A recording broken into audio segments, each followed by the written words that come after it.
দেখে তো আর মানে কোনো কিছু বর্ণনা করবার ভাষা নেই। এবং একজন পুলিশ কর্মকর্তা আমাকে বলতেছিলেন যে আমরা ৭১ সাল দেখি নাই, কিন্তু ওই দিন আমরা নতুন করে ৭১ সাল দেখলাম। সুতরাং এর ভিতর দিয়েই মনে করতে পারেন যে কি তাণ্ডব লীলাটাই না সেদিন পরিচালিত হয়েছে, এবং তার একটা আক্রমণের লক্ষ্যবস্তু ছিল আমাদের এই প্রাণী সম্পদের সাভারের এই অফিস, যে অফিসটি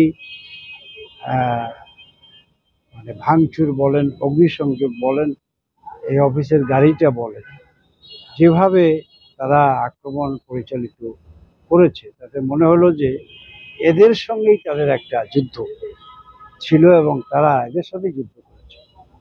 এবং এটি কি ভাবা যায় যে একটা অফিসের একজন কর্মকর্তার কক্ষের যে কমোড, সেই কমোডটা পর্যন্ত ভেঙে চুরমার করেছে। আলমারি, ফ্রিজ, এসি, টেবিল, চেয়ার, এগুলো তো আর মানে সবই নিঃশেষ করেছে।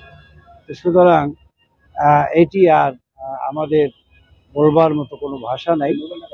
এই নারকীয় তাণ্ডব যারা ঘটিয়েছে তাদের চেহারা, তাদের চরিত্র, এটি ৭১ সালকে যেহেতু মনে করিয়ে দেয়, সুতরাং তাদেরই উত্তরসূরিরা, সেই পরাজিত শক্তিরই উত্তরসূরিরা এই আক্রমণ চালিয়েছে।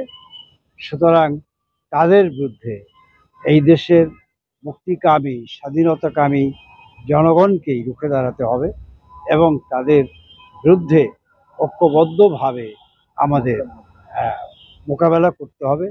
এবং এই সহিংসতার বাংলাদেশ হতে পারে না। এই বাংলাদেশ শান্তিকামী মানুষের বাংলাদেশ।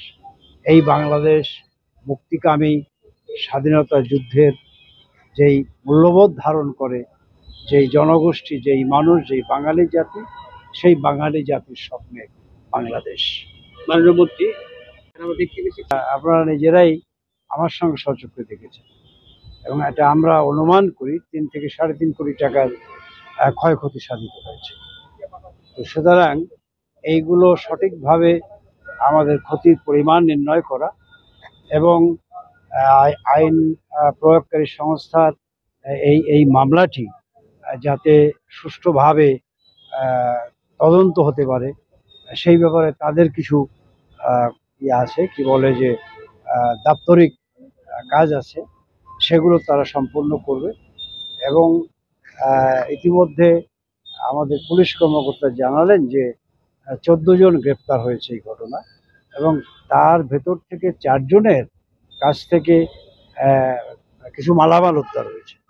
সুতরাং এটি আমরা আমাদের জন্য খুব সহজও হবে যে এই ঘটনার সাথে জড়িত কারা এবং এই ঘটনা ঘটানোর উদ্দেশ্য কী ছিল, সব কিছু আমরা পরিষ্কার হতে পারবো।